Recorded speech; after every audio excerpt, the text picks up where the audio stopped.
this is an iHeart podcast. Guaranteed human. You can scroll the headlines all day and still feel empty. I'm Ben Higgins, and If You Can Hear Me is where culture meets the soul. Honest conversations about identity, loss, purpose, peace, faith, and everything in between. Celebrities, thinkers, everyday people, some have answers, most are still figuring it out. And if you've ever felt like there has to be more to the story, this show is for you.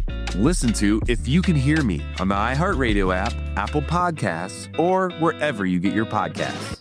I'm Amanda Knox, and in the new podcast, Doubt, The Case of Lucy Letby, we unpack the story of an unimaginable tragedy that gripped the UK in 2023. But what if we didn't get the whole story? Evidence has been made to fit. The moment you look at the whole picture, the case collapses. What if the truth was disguised by a story we chose to believe? Oh my God, I think she might be innocent. Listen to Doubt, The Case of Lucy Letby on the iHeartRadio app, Apple Podcasts, or wherever you get your podcasts. This is Special Agent Regal, Special Agent Bradley Hall. In 2018, the FBI took down a ring of spies working for China's Ministry of State Security, one of the most mysterious intelligence agencies in the world. The Sixth Bureau podcast is a story of the inner workings of the MSS and how one man's ambition and mistakes opened its vault of secrets. Listen to The Sixth Bureau on the iHeartRadio app, Apple Podcasts, or wherever you get your podcasts. Hi, it's Jill Winterstein, host of the Spirit Daughter podcast, where we talk about astrology, natal charts, and how to step into your most vibrant life. And today I'm talking with my dear friend, Krista Williams. It can change you in the best way possible. Dance with the change, dance with the breakdowns. The embodiment of Pisces intuition with Capricorn power moves. So I'm like delusionally proud of my chart. Listen to the Spirit Daughter podcast starting on February 24th on the iHeartRadio app, Apple Podcasts, or wherever you listen to your podcasts. Matt Lieb, how are you doing today? I'm good, man. I just got married. You did just get married. I got married to former guest Francesca Fiorentini, you know? Yeah, one of our favorite guests with our least favorite. Oh, shit. Oh, how dare you, I'm just being an asshole. We love you. I love you. That's why I've brought you on to read you a 12,000-word script about... Ooh, a script? A script. That's right, Matt. Because I do love you. We have such a good time talking. Yeah. And I wanted to celebrate that you have... embarked on this new chapter of your life. Yeah, love. By making you very sad.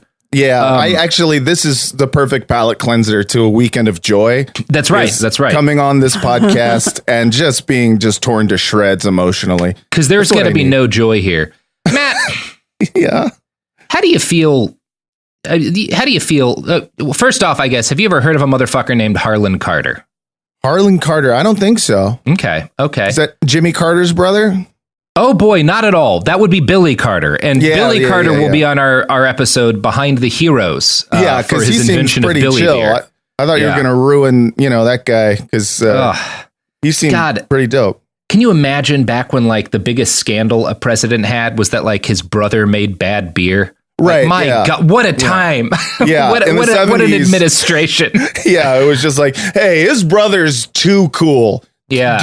Dudes were not supposed to rock this much. Mm-hmm. That was, that was the biggest scandal. We got to get this guy out of the White House and put in a dude who's going to do part of a genocide. Anyway, Matt, how do you feel about the proliferation of firearms in American society? I'm pro. Okay. I think the more guns, the better. Obviously, nothing, the only thing that stops a bad guy with a gun is a good guy with a gun. I think we all know that. And I think it's or 19 cool. Good guys with guns stacked outside of a classroom for 78 minutes. Exactly, dude. Just kind of sitting around waiting to be good guys. Yeah. Oh, I can't wait to be a hero. I'll just give it another 45 minutes. You got to clock in first. Yes. Matt, so it's interesting. It's fun that we got to the incompetent militarization of police, because this is one of the things that's frustrating. Obviously, you and I may have some slightly different attitudes towards firearms, but I'm frustrated with American gun culture, which I think is primarily toxic, and also the culture of police militarization, which is 100% toxic. Yep. And the guy we're going to talk about today, Harlon Carter, is the dude who started both of those things. He's the guy who started militarizing the police, and he's the guy who made the NRA. It is. Sophie's got a picture of him. He looks like who you would cast if you were putting Kingpin. That comic book villain, he looks like Kingpin. Like he literally looks exactly like Kingpin. Oh my god! And spoiler, sorry for body shaming the NRA guy. I would prefer any gangster to. It's not even body shaming. He just looks like his neck is the width of his ears. No, he's like a literal dickhead. Like it is the most dickheadish head I've ever seen. He is a chode someone poured into a suit. I'm pretty sure that this is what Joe Rogan was like. I want this, and then that's where he based Joe Rogan, his style off of. Someone has been cutting Joe Rogan's HGH with lemon juice just to try to keep him from getting too huge. But if Joe got the amount of HGH that he intended to shoot into his testicles, this is how he would look. Yeah, he would look like this guy. His neck would be even thicker. He's exactly the way you are picturing him in your mind, listeners. He does kind of look like, because Alex Jones has that thick neck, but he's like he's a little, he's smaller. Yeah. And Joe Rogan's got that big muscle guy head. If Joe Rogan and Alex Jones, if you like in vitro fertilized, like cut their sperm in half and like merged them together with the egg from like a dead California condor, you would get Harlon Carter. What's better is this painting of him where he literally looks like Dr. Evil.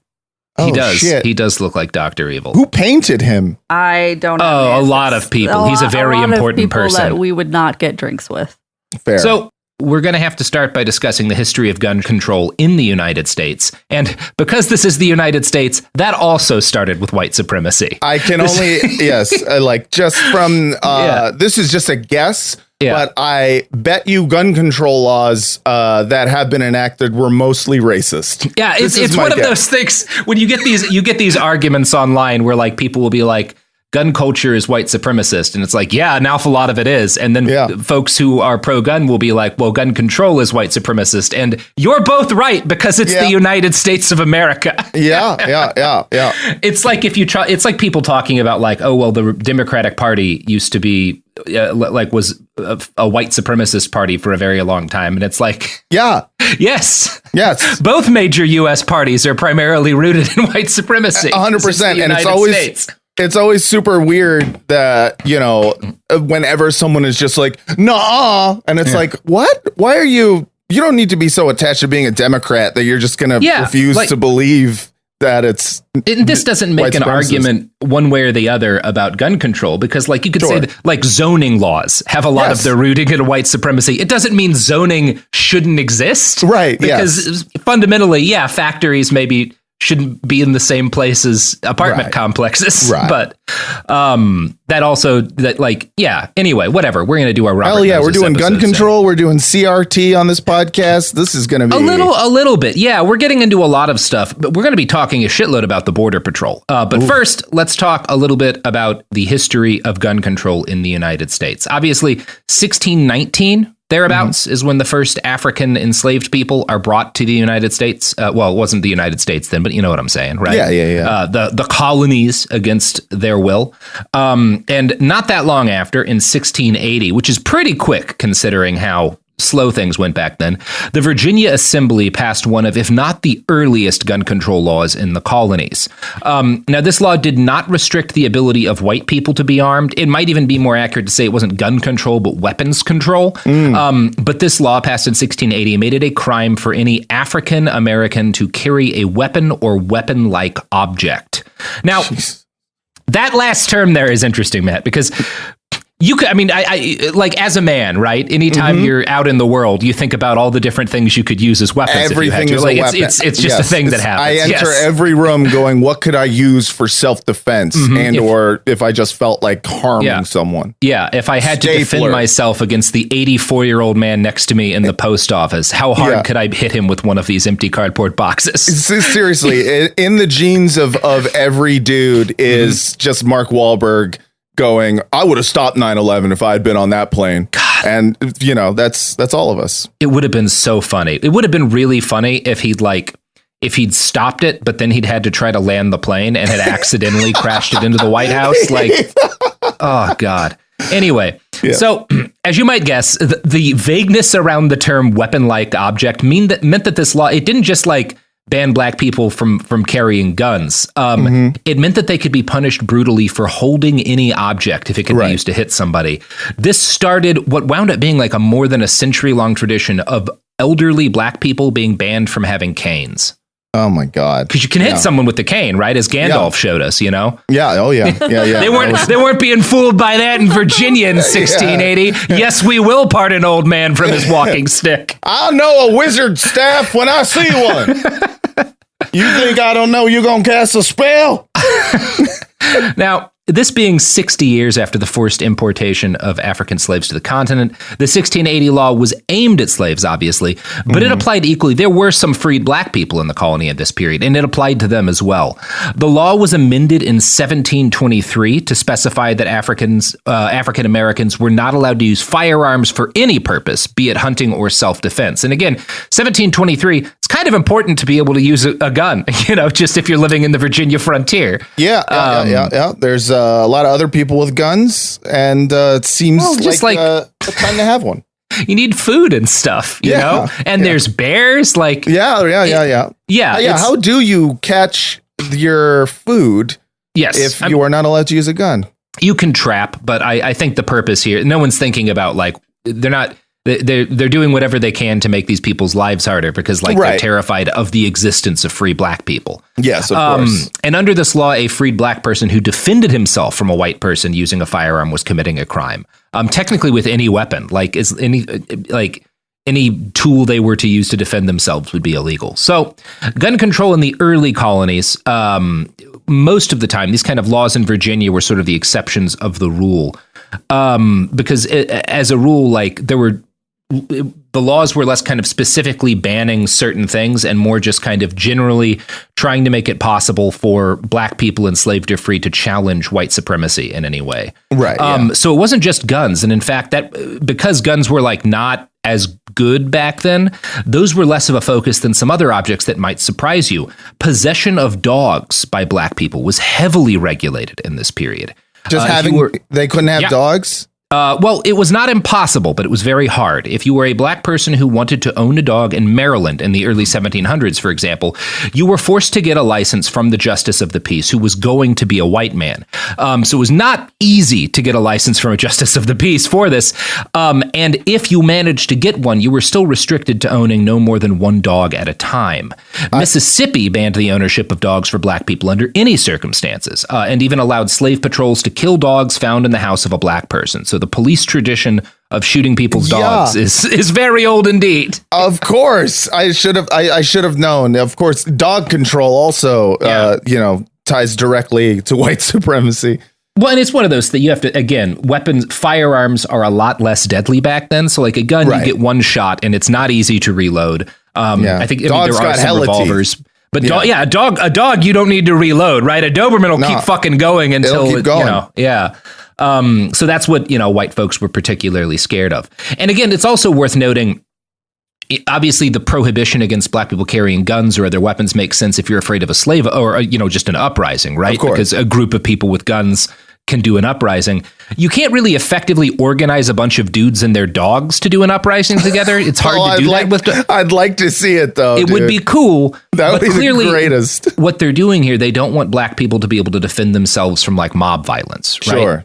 Individual and families. They don't want them to have any kind of defense if somebody wants to do a murder, Jesus Christ. They're just inventing laws that are completely useless. The idea that somehow this is we can't kill that guy. He lives in a kennel filled with ravenous dogs surrounding him like he's fucking Ramsay Bolton. Just ready with hungry dogs to bite your dick off. If I'm bad.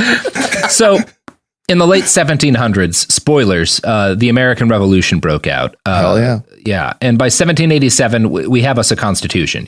We fight them English, we beat them, And then we're like, oh boy, this first government we tried is a giant shit show. We should probably give another shot at this. And they do a constitution.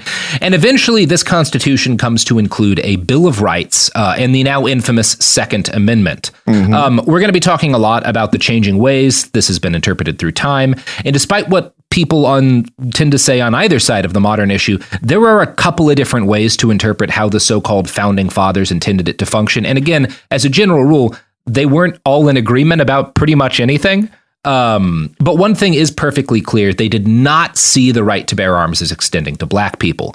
Now, black people were not categorically forbidden from owning weapons in the new United States. But in those states where it was legal for them to own arms, they were always required to register those weapons with the government. This was not the case for white people. Mm-hmm. While there was some hope during the Revolution among black Americans that independence would bring about an improvement in their circumstances, and that was not unreasonable. Again, the British Empire allowed slavery too. So at this stage in time, it's not like it's perfectly reasonable to hope that maybe things will get better when they don't have a king anymore, right? Yeah. Obviously, that doesn't happen. And when that doesn't happen, there's some uprisings in the new United States. In 1811, Louisiana uprising of enslaved persons failed. And in response to this, New Orleans made it a crime for black people to carry weapons.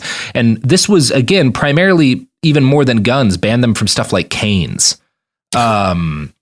Crutches, wheelchairs. Yeah, definitely. You don't want them with an assault wheelchair. Yeah. So as we've discussed in our Behind the Police series, many Southern police departments started as slave patrols made up of armed white dudes searching for escaped slaves and using weapons to keep a boot on the neck of even free black people.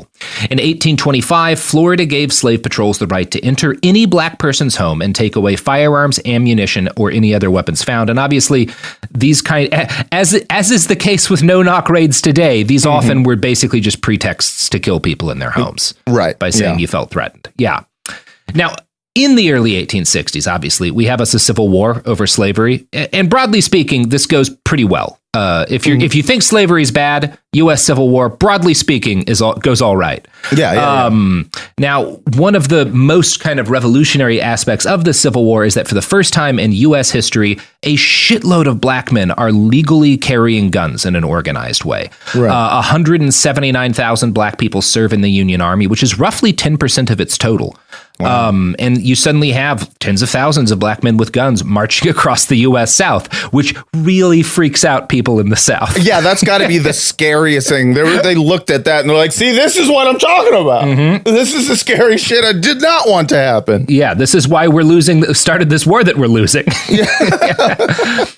So post-Civil War, black people are not immediately entitled to the same rights as white people. Mm-hmm. So starting in 1865, which is the year the war ends, states like former, states that had lost basically start enacting black codes.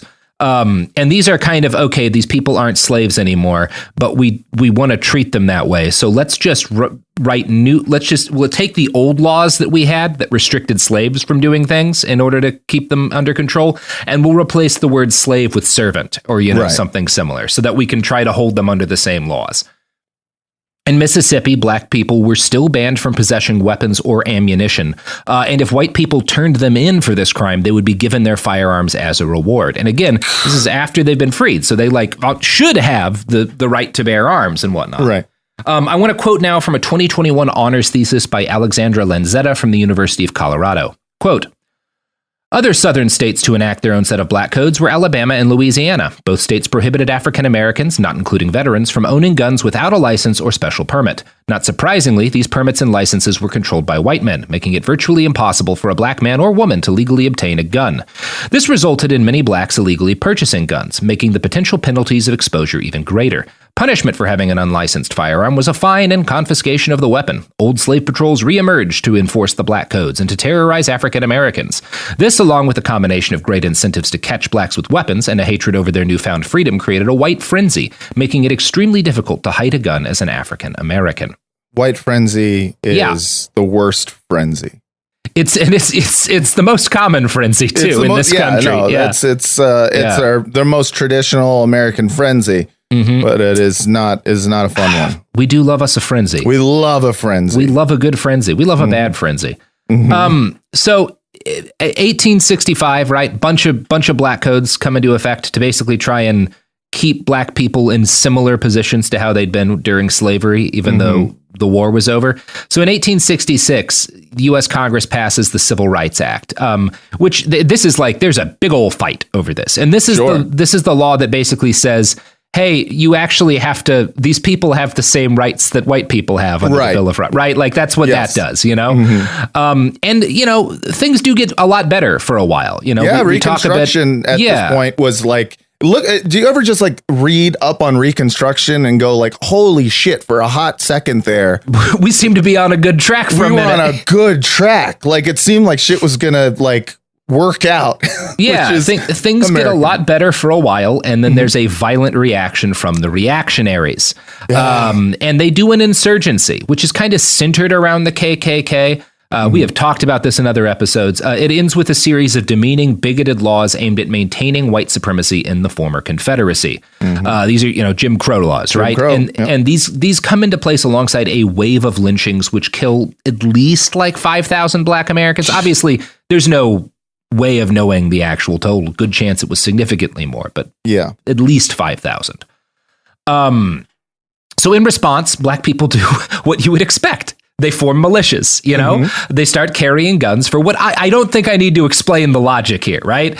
And they organize to stop lynchings. This culminates in Louisiana in 1876, where a bunch of Klansmen who are also government officials, these are like elected leaders in Louisiana who are also in the KKK, are charged with conspiring to disarm a meeting of black Americans. Basically, like one of these groups of black folks had gotten together with guns to like figure out how to protect their community, and these state officials like try to take their weapons away. Right. A bunch of court shit happens. It goes to the Supreme Court, who rules in favor of the Ku Klux Klan, saying that the state had the legal right to disarm this meeting to protect the common good.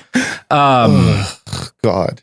And, you know, in this period of time, there's also one of the things that's happening during the lynching period is sometimes lynchings get stopped because the person who is attempted to be lynched has a gun and they shoot the people trying to lynch them. And when that happens, a number of laws are passed in different towns and states to ban the carrying of concealed firearms. And in fact, those are some of the first specific laws against the carrying of concealed handguns. Now, this is an area where like the kind of the anti-gun control people tend to focus entirely on this stuff. It's very much worth noting all gun control in the United States in this period is not based in white supremacy, in part because a lot of it is put in areas where like most of the population is white. And there was, it's worth noting, significantly more gun control in portions of the so-called Wild West than there are in a lot of those same states today.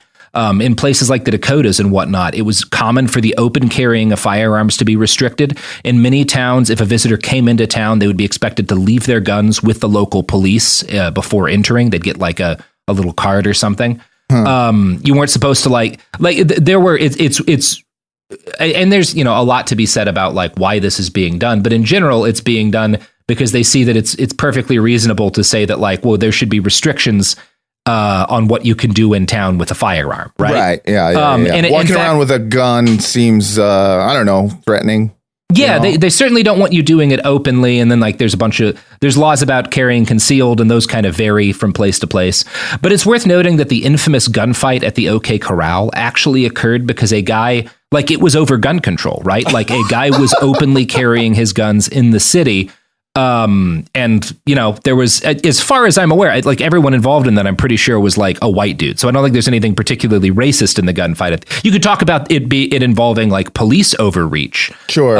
Which people will make the case that like this was a case of like a fucking early cop going bug fuck on some people. Yeah. But don't tread on me. And just people. Did you see this whole time? I didn't know that was a real gunfight at the OK Corral. Oh yeah. Oh no. It's a pretty cool story. As it perfectly accurately described in the documentary Tombstone. That's a great doc starring Val Kilmer. Yes. See, I thought the reason was like a card game got lost or something, or someone had like extra aces up their sleeve, but it turns out gun control. No, that would be the documentary. Shit, was it Maverick? What's the documentary about Maverick. The card guy who gets like yeah, that's Maverick. Oh, I need to rewatch that. That was that's a good movie. My other guess was going to be a giant metal spider who tries to take over my third favorite documentary. And this is what brought about the famous U.S. law against the carrying of gigantic metal spiders. Right. Yeah. Which I consider to be the civil rights era of the day. I think, of course. I think access to giant metal spiders should be democratized. That's just a legitimate. Well, the only thing that stops a bad guy with a giant metal spider is a good guy with a giant metal spider. I would argue that you can't be a bad guy with a giant metal spider. Agreed. Because look, no matter what it's doing, if I get to see a giant metal spider tromping around town, my day's improved. Like, I don't care what that spider's going on. Everyone feels safe and happy. Everybody feels better with a giant metal spider. So this podcast is brought to you by giantmetalspider.com. Promo code Giant Metal Spider. Get yours today. You're actually right on time because it is about that time. Wow. Well, look, everybody's talking a lot about AR-15s. You know what's more powerful than an AR-15? A metal spider the size of the Chrysler Building. That is scary. Yeah.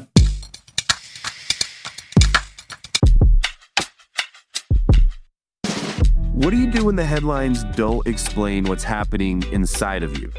I'm Ben Higgins, and if you can hear me, is where culture meets the soul, a place for real conversation. Each episode, I sit down with people from all walks of life, celebrities, thinkers, and everyday folks, and we go deeper than the polished story. We talk about what drives us, what shapes us, and what gives us hope. We get honest about the big stuff: identity when you don't recognize yourself anymore, loss that changes you, purpose when success isn't enough, peace when your mind won't slow down, faith when it's complicated. Some guests have answers. Most are still figuring it out. If you've ever felt like there has to be more to the story, this show is for you. Listen to If You Can Hear Me on the iHeartRadio app, Apple Podcasts, or wherever you get your podcasts. In 2023, a story gripped the UK, evoking horror and disbelief. The nurse who should have been in charge of caring for tiny babies is now the most prolific child killer in modern British history. Everyone thought they knew how it ended. A verdict, a villain, a nurse named Lucy Letby. Lucy Letby has been found guilty. But what if we didn't get the whole story? The moment you look at the whole picture, the case collapses. I'm Amanda Knox, and in the new podcast, Doubt, the Case of Lucy Letby, we follow the evidence and hear from the people that lived it to ask what really happened when the world decided who Lucy Letby was. No voicing of any skepticism or doubt. It'll cause so much harm at every single level of the British establishment of this is wrong. Listen to Doubt, the Case of Lucy Letby on the iHeartRadio app, Apple Podcasts, or wherever you get your podcasts. Hi, this is Jo Winterstein, host of the Spirit Daughter podcast, where we talk about astrology, natal charts, and how to step into your most vibrant life. And I just sat down with a Minnie Driver. The Irish traveller said when I was 16, you're going to have a terrible time with men. Actor, storyteller, and unapologetic Aquarian visionary. Aquarius is all about freedom-loving and different perspectives, and I find a lot of people with strong placements in Aquarius are misunderstood. A Sun and Venus in Aquarius in her 7th house spark her unconventional approach to partnership. He really has taught me to embrace people sleeping in different rooms, on different houses, in different places, but just an embracing of the isness of it all. If you're navigating your own transformation or just want a chart-side view into how a leading artist integrates astrology, creativity, and real life, this episode is a must listen. Listen to the Spirit Daughter podcast starting on February 24th on the iHeartRadio app, Apple Podcasts, or wherever you listen to your podcasts. China's Ministry of State Security is one of the most mysterious and powerful spy agencies in the world. But in 2017, the FBI got inside. This is Special Agent Regal. Special Agent Bradley Hall. This MSS officer has no idea the U.S. government is onto him. But the FBI has his chats, texts, emails, even his personal diary. Hear how they got it on the 6th Bureau podcast. I now have several terabytes of an MSS officer, no doubt, no question, of his life. And that's a unicorn. No one had ever seen anything like that. It was unbelievable. This is a story of the inner workings of the MSS, and how one man's ambition and mistakes opened its vault of secrets.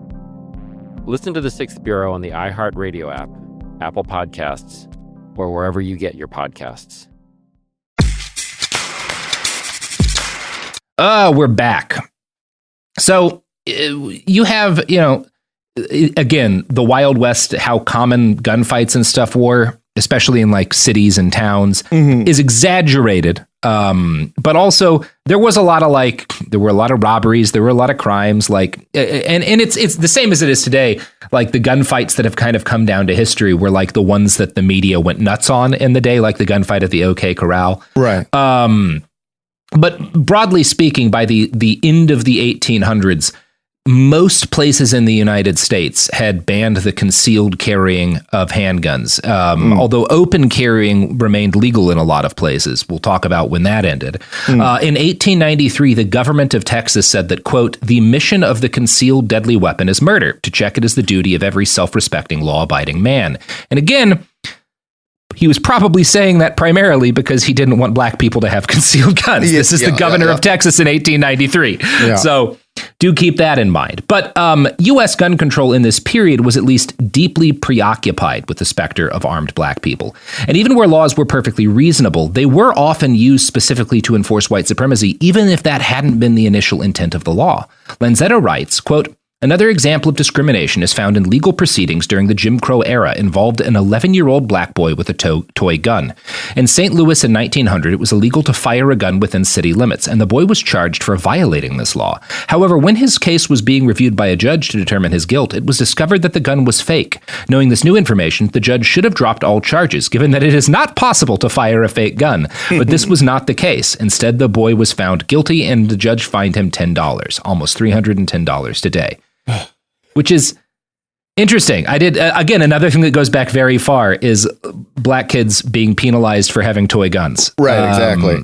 Quite far back. Yeah, I mean, it's literally just, these are like rulings. It's like, well, you scared me. Yeah. That's the entire thing. That has been I believe, the explanation for the deaths of countless black people. Well, and it's also just like this. I was scared.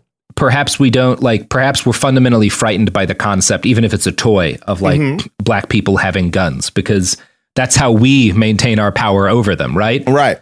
Which is, again, even in these areas where concealed carrying or open carrying is illegal, it's generally not illegal for white people to do if they're being vigilantes, right? Yeah. This is a key aspect of this period.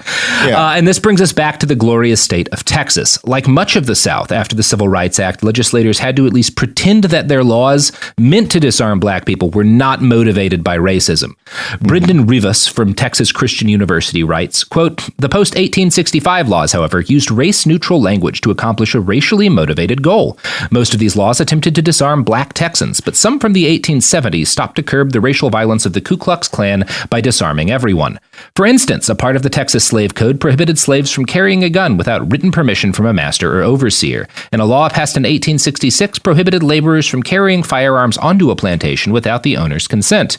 In race-neutral language, the 1866 law achieved the same result as the Slave Code without specifically declaring that African Americans should be disarmed. Their arming was conditional, subject to the authorization of an interested white party. Similarly, the state's first comprehensive weapons control law did not use racially charged language, but left enforcement in the hands of local officials who could apply it selectively against uppity blacks or white vigilantes, depending on which political party controlled those local offices. And you can guess which of those happens more often. And this is the state of affairs legally in the state of Texas when Harlon Bronson Carter is born on August 10th, 1913 in Granbury, Texas. Now, at the time, Granbury's primary claim to fame was that it was the home of Davy Crockett for a little while. And every town in Texas was Davy Crockett's home for a little while. So not super impressive. Yeah. Every town is just, he stayed at a motel here for 2 weeks. Yeah. Just and he's fucking all our hookers. He's like a celebrated hunter and frontier guy. And Harlon certainly, like I heard God knows how many fucking stories about Davy fucking Crockett when I was a kid in my mandatory Texas history class. I am going to guess in like 1920, young Harlon Carter is growing up and learning even more of these stories. Yeah. And obviously he's also enmeshed in the local gun culture of the time. Pretty much everywhere is semi-rural. So he's, he does a lot of hunting. He does a lot of target shooting. He becomes an excellent shot from an early age. And he develops an intense affinity for firearms, shall we say. So when he's young, the family moves to Laredo, and Laredo is a border town, right? Mm-hmm. And they moved to Laredo because his father is a Border Patrol agent. And in fact is one of the very first Border Patrol agents. So the year that they moved to Laredo is 1927. Harlan's 14. And it's the same year that a Border Patrol inspector named Clifford Perkins makes a trip to the town and expresses in an official document his shock to find that, quote, Laredo was strictly a Mexican town. Probably 90% of the people were either Mexican or of Mexican descent. He adds with horror, the only Anglo on the police force was the chief himself. And this is an interesting, like Laredo at this point, because it's so heavily Mexican, is not a town controlled by white people, and the police are not a white force, right? You'll note that quote I read earlier states that like kind of the laws against gun control were usually mainly like put into force against like armed black people, but depending on politics could be used to try to stop white vigilantes. Well, this is one of those towns where maybe that's more likely because the police force is not white.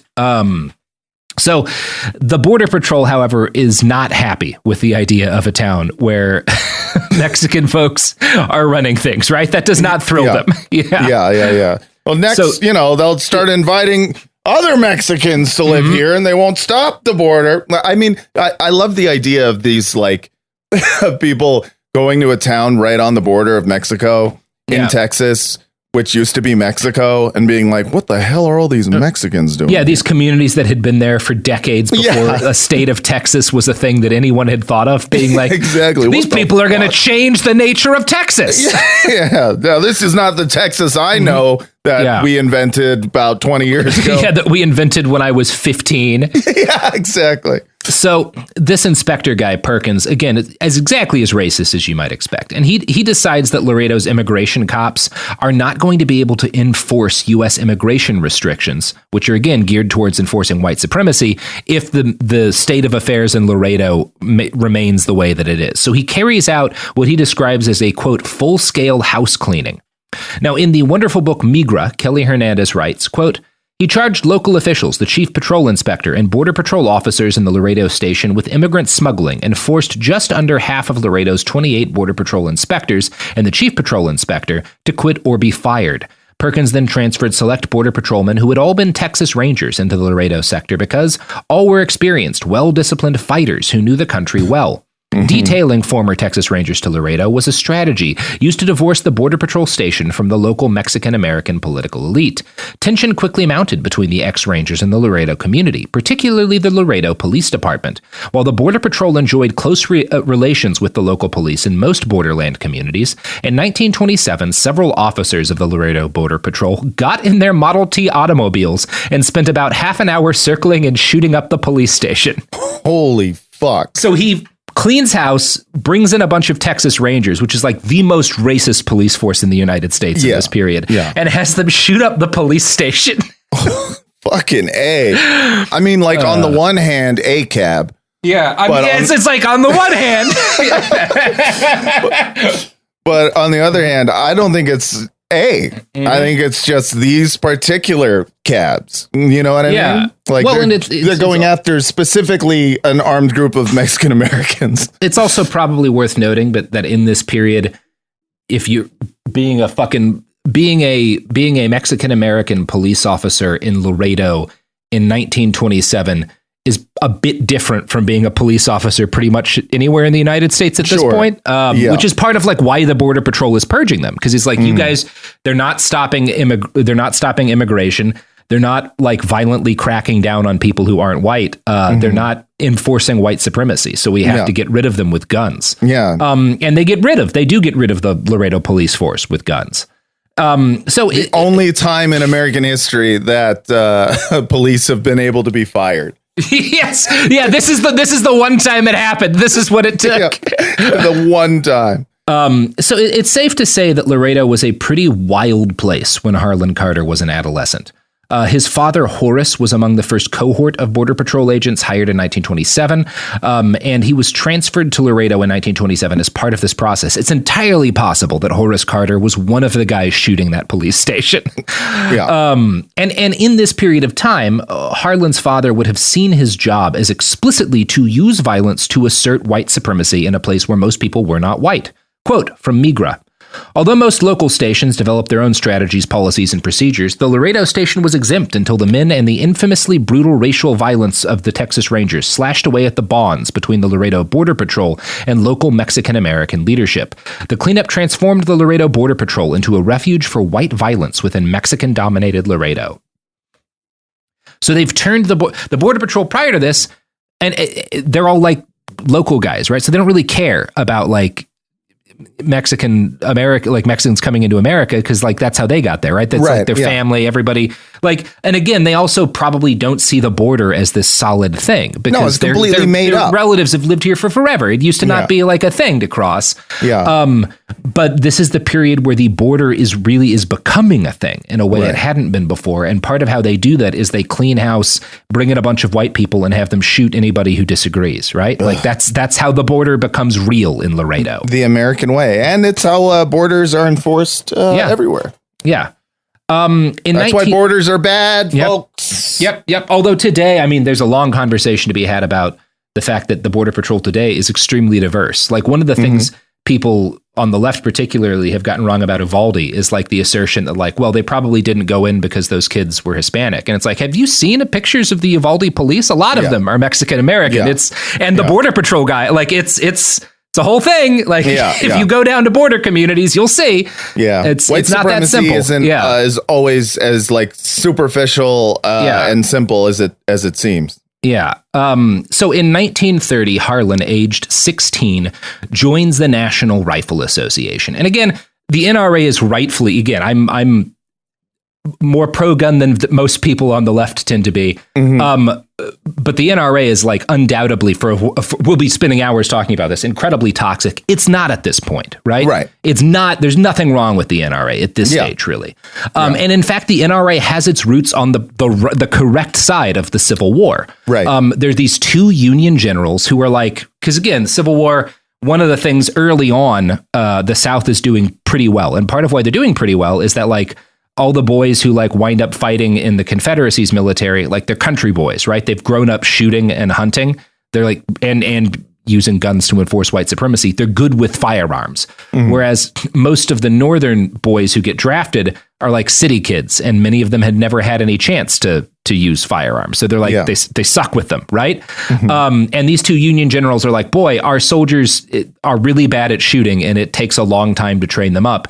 Maybe if we should get ready for the next war by having an organization where boys who grew up in urban areas can like go in and learn how to shoot, you know? Like that seems like a good thing to encourage. So that's, and the NRA up until the early 20th century is like a sportsman's association. You're doing it for target shooting. You're doing it for hunting.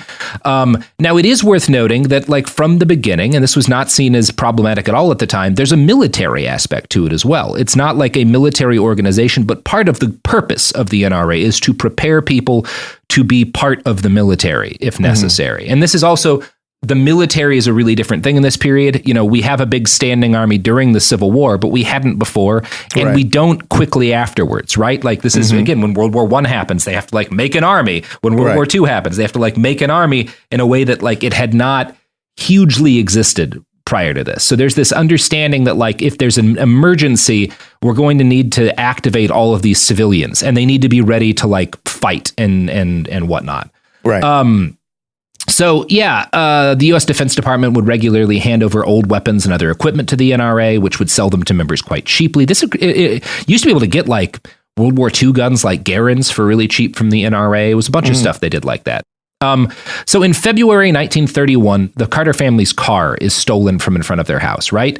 Now, they have no idea who does this. This is the origin story of so many racists. But go on. Oh, boy, Matt. So, again, as far as I know, it was never figured out who had done this. But a couple of weeks after their car is stolen, on March 3rd, 1931, while Horace Carter is out at work, Harlan's mother sees 3 Hispanic boys, quote unquote, loitering out in front of the house. Now, she says loitering. We have no idea. They may have just been like walking around or what. Like, even if they're loitering, it doesn't justify this. But like, racist white lady sees people who are not white vaguely close to her house, and she decides that like these boys must have been who stole my car. Yes, yes. The earliest recorded incident of Karen. Yeah. So Karen Carter calls the cops. Karen Carter. Well, you can't really call. It's 1931. Some people do have phones. I don't know if they do. It's not easy to call. It's not as easy to call the cops. They send period, a pigeon or whatever those guys did that. No, her son winds up taking this into his own hands. Ah, yes, that's right. I'm going to quote from a write-up in Timeline here. The elder Carter was at work and likely wouldn't be home for hours, so the son picked up his shotgun and walked out the door. It didn't take him long to find the boys, who were between the ages of 15 and 12, at a swimming hole nearby. He demanded they come home with him. When they asked why, he wouldn't say. 15-year-old Ramon Casiano responded, "Hell no, we won't go to your house and you can't make us." Carter and Casiano started swearing at each other. Casiano pulled out a knife and asked if he wanted to fight. Carter lifted his shotgun to Ramon's chest. According to testimony from that time, Ramon told him not to do it and pushed the shotgun aside. Then he took a step back and laughed. Annoyed by Ramon's lack of fear, Carter asked if he thought he wasn't going to shoot. Then he did. Casiano lay dying on the ground with a 2-inch shotgun wound in his chest. Jesus. So that sounds familiar, right? Yep. There's shades of Rittenhouse. There's shades of Zimmerman. You know, like this is again not. And obviously, I'm sure like if we had been around at the time and paying attention to the news, we'd say, oh, there's shades of like this thing that happened in like 1920 and this thing that happened like.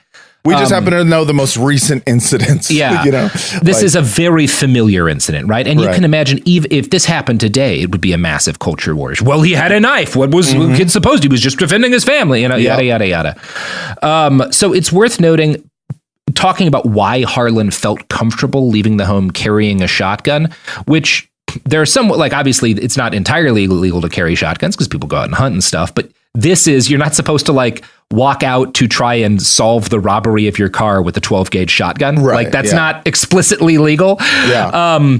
But there's a long history of vigilante violence by white people. And so whether or not this actually is legal is going to come down heavily on the local courts, right? And so the fact, because this is happening in Laredo, if this had happened in like Dallas, you know, the city of hate, perhaps it would never have been even an issue. But because it's happening in Laredo, this is going to be a problem for Harlan. Did you call Dallas the city of hate? That's literally its nickname. What? Yeah, that's the nickname of Dallas, Texas, is the city.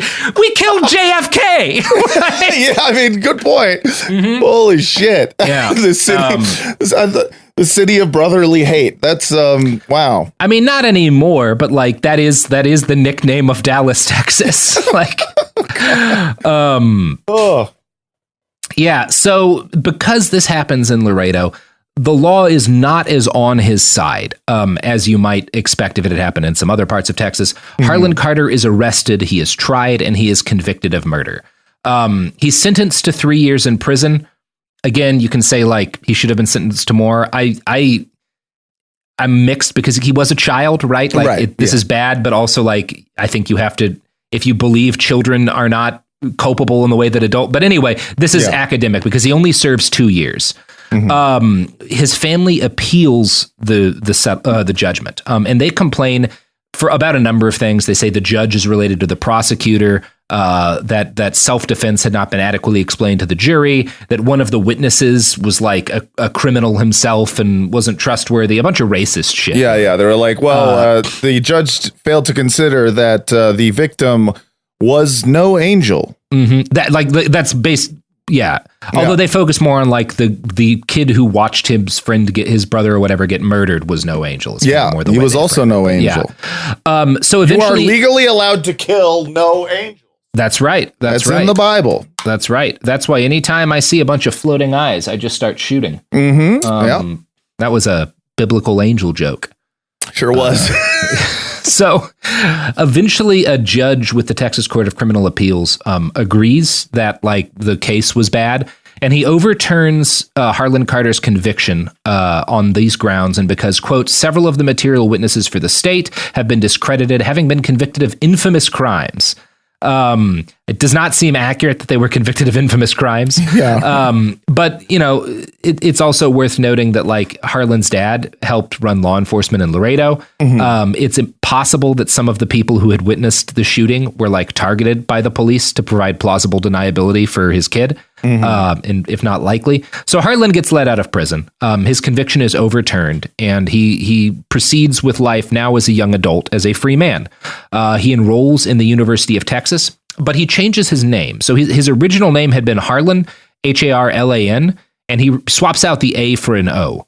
And he does this basically under the understanding that, like, well, this will make it hard. If people go looking for Harlon Carter, his criminal record, they won't find anything. Wait, so he changed it to Harlan or Harlan? Oh, okay, Harlon as opposed to Harlan, right? Okay, got it. And again, it's a marker of, like, how different the time is, that, like, this works perfectly for him for decades. Yeah. Like, people are they swapped an A with an O with nothing we can do. Yeah. It's like, well, the search engine doesn't do other letters, so fuck it. It was so easy to get away with crimes back in the 30s. My God, was it easy. Speaking of getting away with crimes, do you know, if you walked fast, like if you could walk pretty fast, you could get away with a crime. Oh, man, those are the days. Those were the days. Let's bring them back. Robert, yes, do you Sophie? know who else gets away with crimes? The Corporation, when they hired those mercenaries to gun down union organizers in Latin America. That was a lob, and you took it. I'm very proud of you. Yeah. Drink.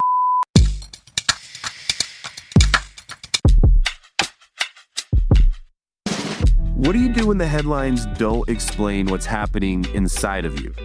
I'm Ben Higgins, and if you can hear me, is where culture meets the soul, a place for real conversation.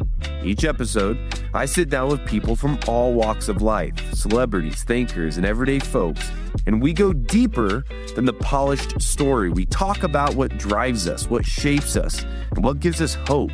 We get honest about the big stuff: identity when you don't recognize yourself anymore, loss that changes you, purpose when success isn't enough, peace when your mind won't slow down, faith when it's complicated. Some guests have answers. Most are still figuring it out. If you've ever felt like there has to be more to the story, this show is for you. Listen to If You Can Hear Me on the iHeartRadio app, Apple Podcasts, or wherever you get your podcasts. In 2023, a story gripped the UK, evoking horror and disbelief. The nurse who should have been in charge of caring for tiny babies is now the most prolific child killer in modern British history. Everyone thought they knew how it ended. A verdict, a villain, a nurse named Lucy Letby. Lucy Letby has been found guilty. But what if we didn't get the whole story? The moment you look at the whole picture, the case collapses. I'm Amanda Knox, and in the new podcast, Doubt, the Case of Lucy Letby, we follow the evidence and hear from the people that lived it to ask what really happened when the world decided who Lucy Letby was. No voicing of any skepticism or doubt. It'll cause so much harm at every single level of the British establishment of this is wrong. Listen to Doubt, the Case of Lucy Letby on the iHeartRadio app, Apple Podcasts, or wherever you get your podcasts. China's Ministry of State Security is one of the most mysterious and powerful spy agencies in the world. But in 2017, the FBI got inside. This is Special Agent Regal, Special Agent Bradley Hall. This MSS officer has no idea the U.S. government is onto him. But the FBI has his chats, texts, emails, even his personal diary. Hear how they got it on the 6th Bureau podcast. I now have several terabytes of an MSS officer, no doubt, no question, of his life. And that's a unicorn. No one had ever seen anything like that. It was unbelievable.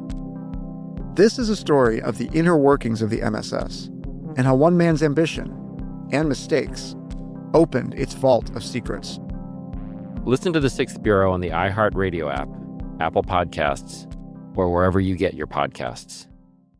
Hi, this is Jo Winterstein, host of the Spirit Daughter podcast, where we talk about astrology, natal charts, and how to step into your most vibrant life. And I just sat down with a Minnie Driver. The Irish traveller said when I was 16, you're going to have a terrible time with men. Actor, storyteller, and unapologetic Aquarian visionary. Aquarius is all about freedom loving and different perspectives. And I find a lot of people with strong placements in Aquarius are misunderstood. A Sun and Venus in Aquarius in her 7th house spark her unconventional approach to partnership. He really has taught me to embrace people sleeping in different rooms, on different houses, in different places, but just an embracing of the isness of it all. If you're navigating your own transformation or just want a chart side view into how a leading artist integrates astrology, creativity, and real life, this episode is a must listen. Listen to the Spirit Daughter podcast starting on February 24th on the iHeartRadio app, Apple Podcasts, or wherever you listen to your podcasts. We're back, and I'm just going to have a nice refreshing sip of Oh, it's a classic drink, That tastes like locking a bunch of nuns and union organizers in a church and lighting it on fire. God, that's good stuff. Yummy. Love it. So, again, it's one of those things. If this had kind of been the end of Harlon Carter's story, I'd say well, that was a fucked up thing that happened. But I guess I don't believe a 16-year-old should be locked in prison for their whole life. Yeah. But that's not the end of the story. It sucks that there are cases where I'm it would be sick if he had. It's like with Kyle Rittenhouse. I don't think the right thing was to throw him in a hole for forever. Certainly the right thing is not to turn him into a celebrity and give him millions of dollars. That's maybe even worse. But I think fundamentally you have to believe that if a child does something, even if it's heinous, you have to be extra focused on the possibility of rehabilitation, because otherwise you don't actually believe that children are less responsible than adults. And anytime you try to set up, anytime you try to be more punitive, it always affects, brown people and people of color way more. And obviously, Raymond Cassiano suffers even more for, however questionable you want to think his call to pull a knife might have been. Although I think it's, again, you could argue justified because the other kid had a fucking gun. Anyway, he had a fucking shotgun. It's one of the problems with guns in America is how often angry teenage boys get a hold of them. And this is, again, quite an old story. Yeah. Tale as old as time. But regardless of what you think of should be done when kids commit murder, Harlon definitely committed murder. That's not self-defense. And anyone who says otherwise is probably racist. But it's worth noting that even modern sources, and this is where things get really uncomfortable, even modern sources that are very pro-gun control, very anti-Harlon Carter, who will attack Harlon for his later work with the NRA, tend to tell the story of what happened with him and Raymond Cassiano in ways that sometimes subtly reinforce Harlon's claims of self-defense. This is a very strange thing I've noticed in a couple of sources. I've read a lot of articles about this guy, and his actions can be framed in fascinating ways. I want to highlight particularly a passage from the book Gunfight by Adam Winkler. And Gunfight, there's actually 5 books titled Gunfight. I think one of them's seemed to be slightly grifty. It's a former gun industry lobbyist who does an anti-gun book because I think maybe that's where the money was. I don't know. I'm not going to go into date because I haven't read it. I haven't read it. But there's a bunch of books with this title. The good one, the one that you would actually be worth reading, is Winkler's Gunfight. He's a UCLA professor, and Gunfight is a critical history of the battle over the Second Amendment in U.S. politics that has a lot of really useful context, including some of what I went over about the early racism and gun control. It's a good, and again, very much anti-NRA. But here's how Winkler describes what happened between Harlon Carter and Raymond Cassiano, which I find very peculiar. Quote, Carter loved guns from childhood. He was an excellent shot and would go on to win 2 national shooting titles and set 44 national shooting records during his lifetimes. His most infamous shot, however, came at the age of 17 when, in defense of his mother, he unloaded a shotgun into the chest of a knife-wielding Mexican teenager. Nope.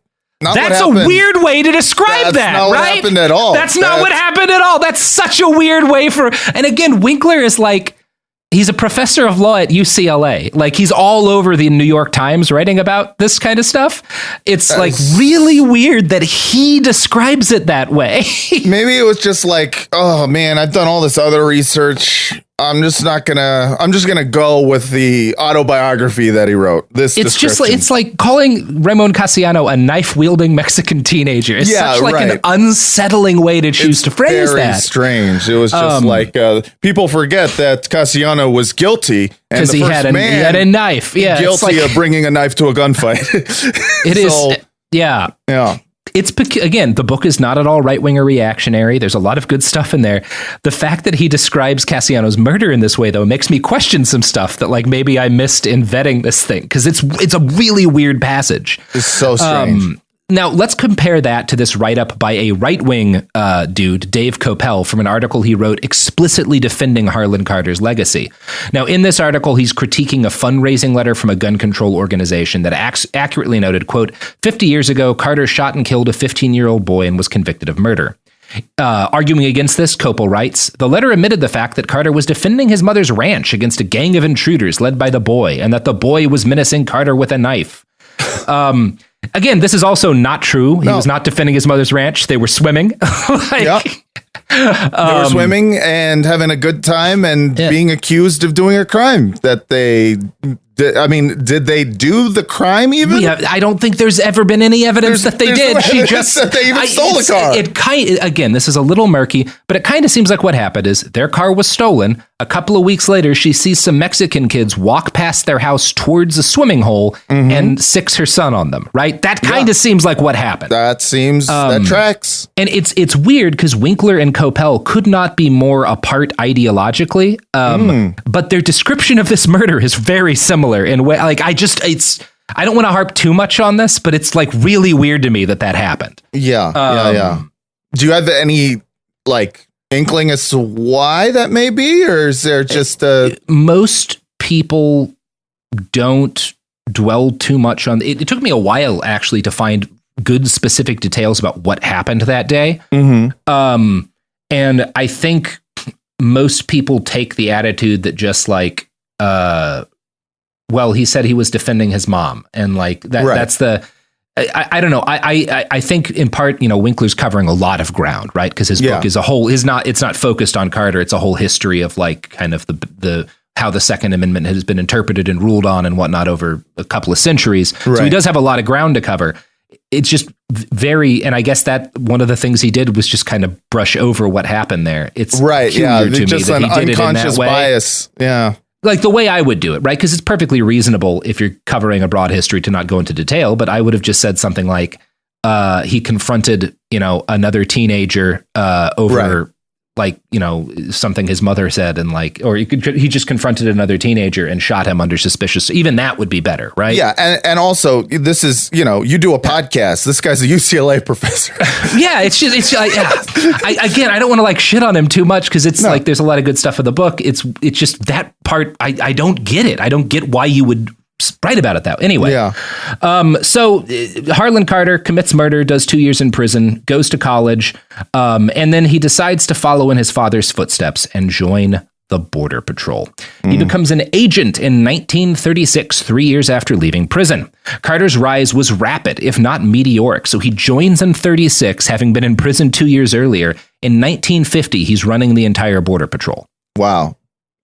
Now, again, Border Patrol's a lot smaller back then. It's a lot newer. It's easier to become head of the Border Patrol. And also, his murder was definitely something on his resume.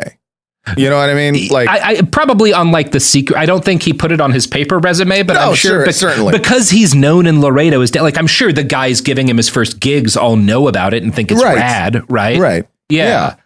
But he does keep it a secret publicly, right? Like he doesn't brag about it in public. Again, when he's hanging out with his buddies, I'm certain it comes up fucking constantly. But it's not like a part of his public persona as once you're the head of the Border Patrol, that is like a political position, Right. It's not like today in which that would be something he would be celebrated for and talk about on, you know, he would right-wing like podcasts. The shotgun that he used to kill Raymond Cassiano would have been auctioned off for tens of thousands of dollars, and he would have used it to buy an F-350 with the Daily Wire would give him his own column. It would be a whole thing. Yeah, he'd be making documentaries with Matt Walsh.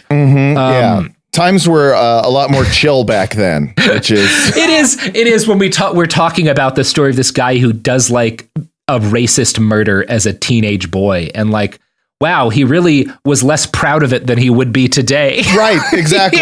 Yeah, that's where we're at, where we're like, oh, wow, he didn't make that like his whole brand. Yeah. Weird. Wild.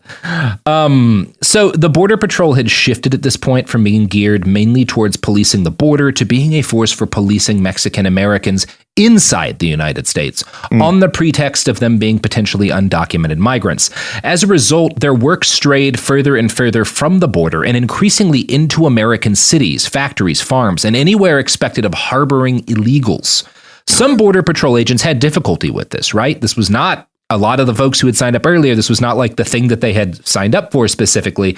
Harlon, though, is hugely supportive of this change. And in fact, he wanted to expand the Border Patrol's purview even further and use it to eliminate Mexicans from the country entirely.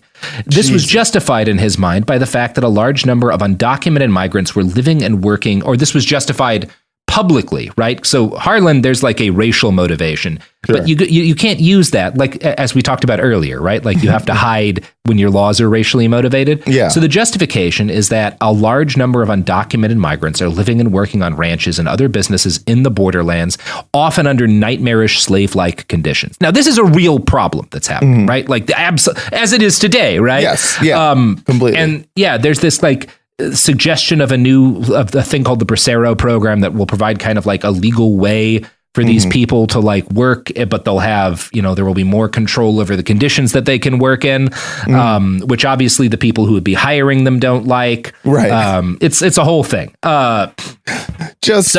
Fucked every which way. From the perspective of Harlon Carter, though, this is primarily a humanitarian pretext for carrying out like a purging of Mexican Americans and from like the borderlands. And I'm going to quote from Migra again.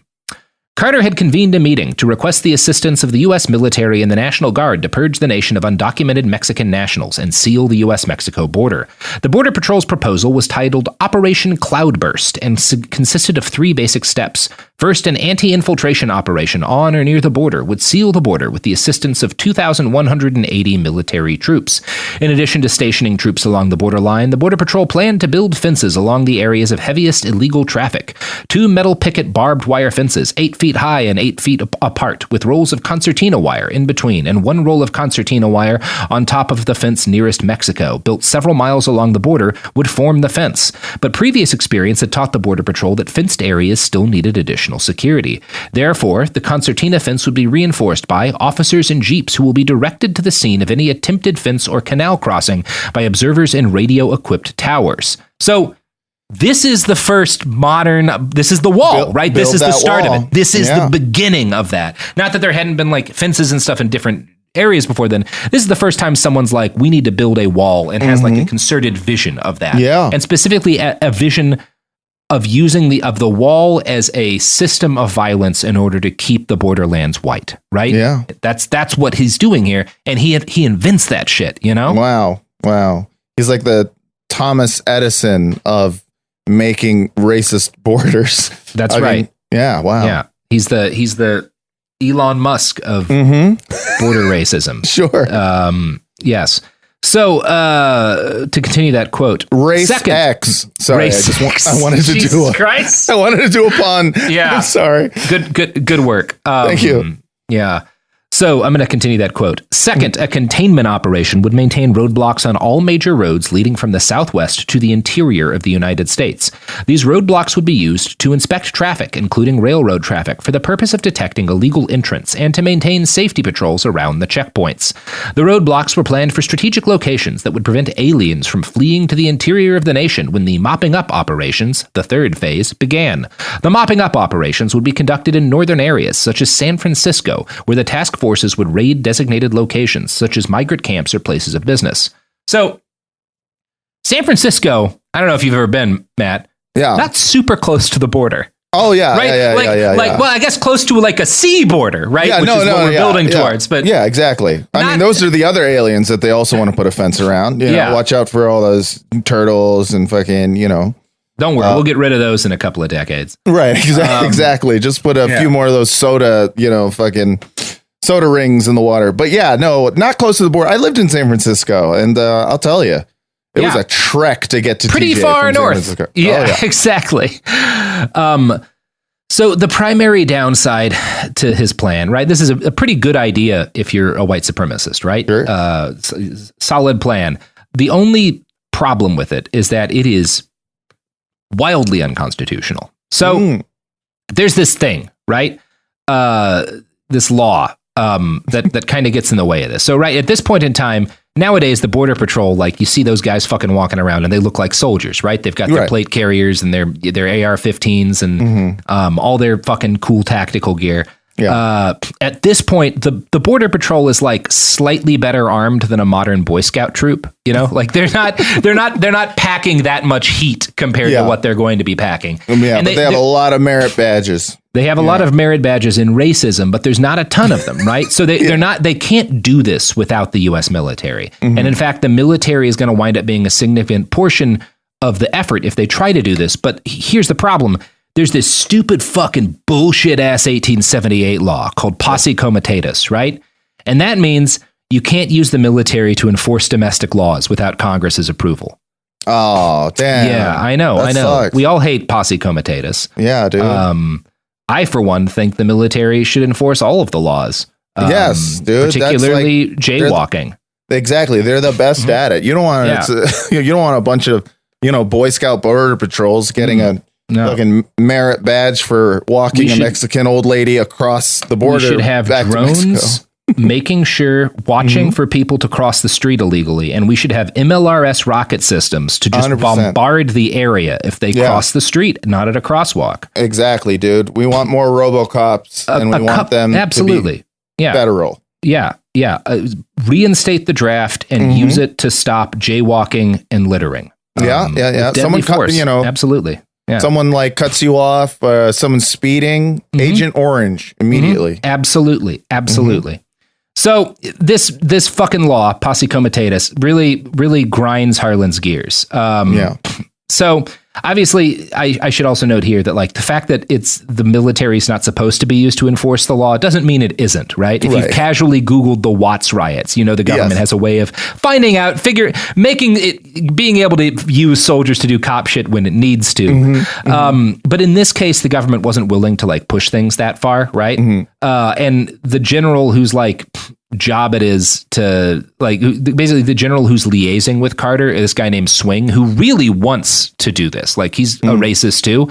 But he's like, hey, we can't make this work legally right now, but we could do it if the president issued a proclamation. Like it's not impossible to do, but like you'd have to get Eisenhower on board. So Harlon Carter gets in touch with Eisenhower's people and he tries desperately to get approval. But Eisenhower isn't quite willing to deploy troops. Now, he, again, not to give Ike any credit, he agrees with Harlan's basic goals. Right. He just, using the army in this way is a little too far for him. Yeah. But again, he's not against this. So in May of 1954, Eisenhower appoints General Joseph Swing to be Commissioner of the Immigration and Naturalization Service, right? INS. We don't have INS anymore now. We've got ICE, whatever. But like these guys are in. So he's basically now he's Carter's boss, essentially. This like general. Yeah. And Swing had a long history of commanding troops in battle from Mexico to Korea. Obviously, you could see the fact that now a general is in charge of INS as like the start of the militarization of the Border Patrol. Right. And Swing is a bastard in his own right. But this is really happening in part because of like what Carter is pushing to turn the Border Patrol into, right? This is not just the start of the militarization of the Border Patrol. The Border Patrol is going to become the first large police agency to militarize, right? This happens decades before, we talked about the Watts riots, which happened like a decade or so from now. And then the LA riots, which were a big, decades later, which were a big pusher. This happens way before all of that. This is 1954. So this is like, in a lot of ways, the beginning of police militarization happens because Harlon Carter and General Joseph Swing want to cleanse the borderlands of Mexican Americans. Yeah. Quote, as promised, 1 month after joining INS, Swing announced that he would lead the U.S. Border Patrol in an intensive, innovative, and paramilitary law enforcement campaign designed to end the problem of illegal Mexican immigration along the U.S.-Mexico border. No one questioned how in 4 short weeks he had prepared the officers of the Border Patrol for such a massive campaign.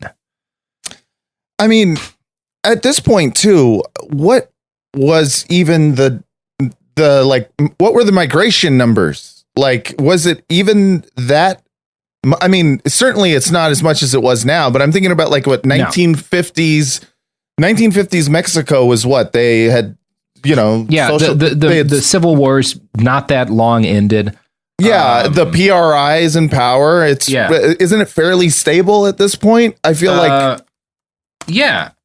So it's like what they were doing, this pretense of like, oh, we got to stop the illegals. I mean, we're not even talking about like, we're not talking about modern Latin American immigration that we have today, which is used as a pretext for all sorts of racist laws against Latin Americans here legally.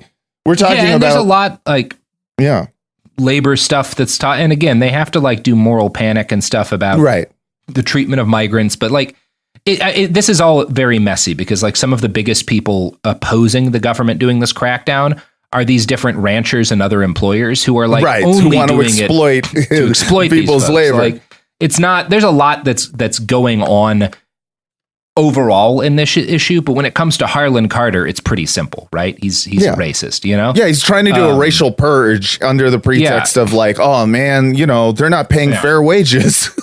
Like he gives a shit. And it's, he's also like starting the process of figuring out ways to justify this that are like palatable to large chunks of Americans. And that's what's happening in this period of time. You know what else is happening right now, Matt? What? Lieb? I'm going to ask you for your pluggables. Oh, hell yeah.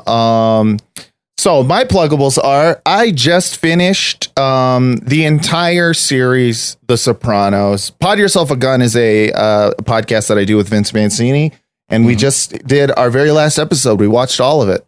We watched all The Sopranos, and you can listen to the series finale wherever you get your podcast. So check that out. And also follow me on Instagram because, I feel like that's where all the like cool kids hang out.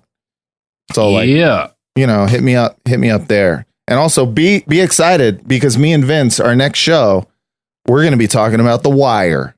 That's right. Yeah.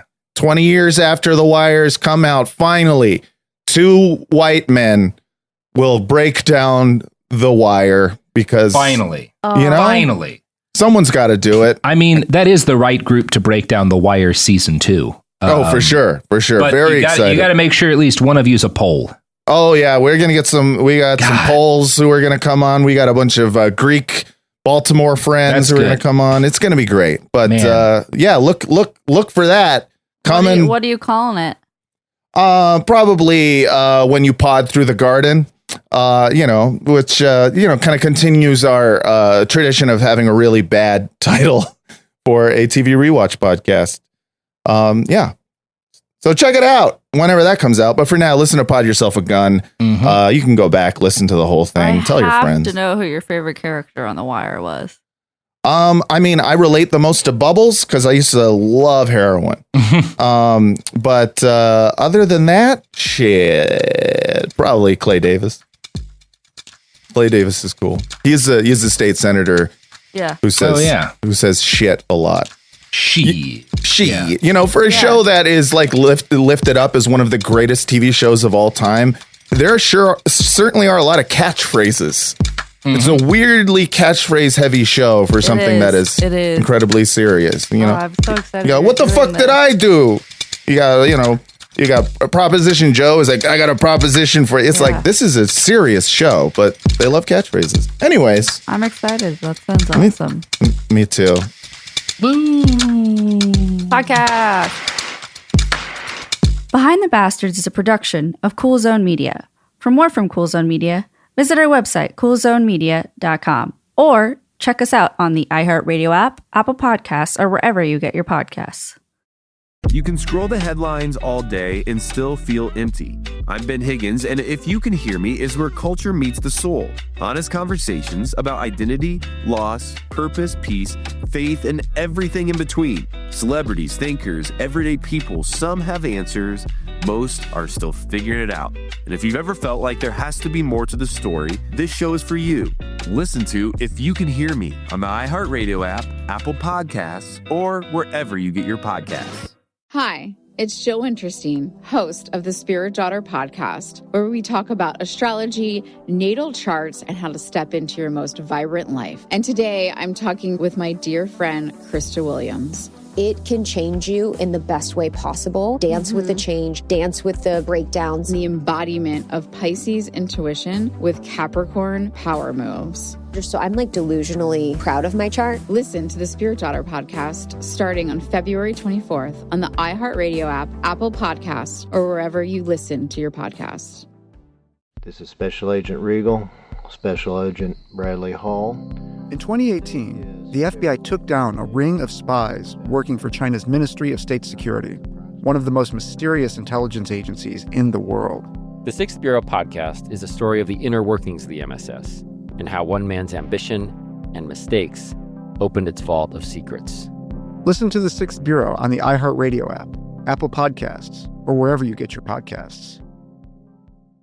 I'm Amanda Knox, and in the new podcast, Doubt, the Case of Lucy Letby, we unpack the story of an unimaginable tragedy that gripped the UK in 2023.